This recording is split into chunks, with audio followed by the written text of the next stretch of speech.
The town of Greyhaven was aptly named, not because of its stone walls or drab houses, but because the clouds above it had been a uniform, heavy shade of battleship gray for as long as anyone could remember. They hung low, silent, and seemed to drain the world of its color. The people of Greyhaven had forgotten the vibrancy of a true blue sky or the sharp contrast of a sunset. They lived in muted tones, their conversations quiet, their dreams small. In this world of perpetual twilight lived Elara, a girl who insisted on wearing a brightly dyed indigo scarf, a relic from her grandmother's trunk, spun in a time before the endless gray. Elara was stubborn about joy. Every morning she would walk to the tallest hill overlooking the valley, carrying a small, smooth piece of sea glass she had polished until it shone with a faint, hopeful emerald light. "Hello, clouds," she would whisper, holding up the tiny glass. "It's a beautiful color, isn't it? Doesn't it make you want to try?" The clouds never answered, only sighing out a soft, damp mist that clung to her eyelashes. One year the gray was heavier than usual. The mist turned to drizzle, and the drizzle to a soft, relentless rain that mirrored the town's low spirits. The blacksmith almost stopped forging, and the baker forgot how to make his bread rise. Elara, sitting on her hill, felt her own bright hope dimming. She looked at her emerald sea glass, and for the first time it looked dull. She thought about the old stories her grandmother told, tales of light, of thunder that sounded like laughter, and of rain that smelled like freshly turned earth instead of sorrow. In a moment of deep longing, Elara closed her eyes, not holding the sea glass up to the clouds, but clutching it to her chest. She began to hum an ancient, wordless tune.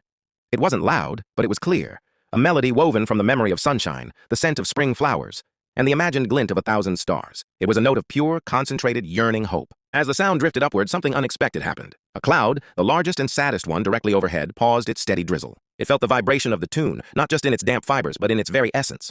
It felt curious. The cloud, in an attempt to understand the sound, inhaled. It didn't inhale air. It inhaled the melody, the vibration, and the small, bright kernel of emerald light radiating from Elara's chest. When the cloud exhaled, it was not mist. It was a small, almost invisible flicker, a tiny, prismatic shard of light that caught the moisture around it.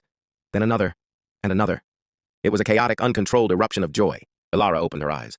The great gray dome had not vanished, but it was alive. Streaks of gold ran through its edges, then veins of sapphire and rose. Where the light touched the moisture, tiny, dazzling diamonds of pure light danced and flickered, turning the raindrops into showering gems. The clouds hadn't been sad. They had simply been waiting for the right kind of song. They had needed a memory of color.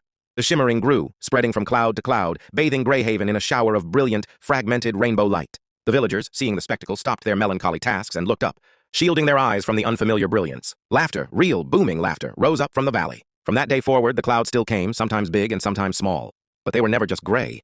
They were moody blues, hopeful yellows, deep purples, and always, just before they let loose their glittering rain, they would ripple with an internal, vibrant sparkle. Elara, now known as the keeper of the sparkle, continued to visit her hill, though she now brought a flute instead of sea glass.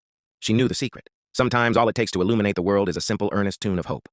Greyhaven was renamed the Town of Shimmering Light, and the world beneath the clouds was bright, joyous, and utterly magnificent.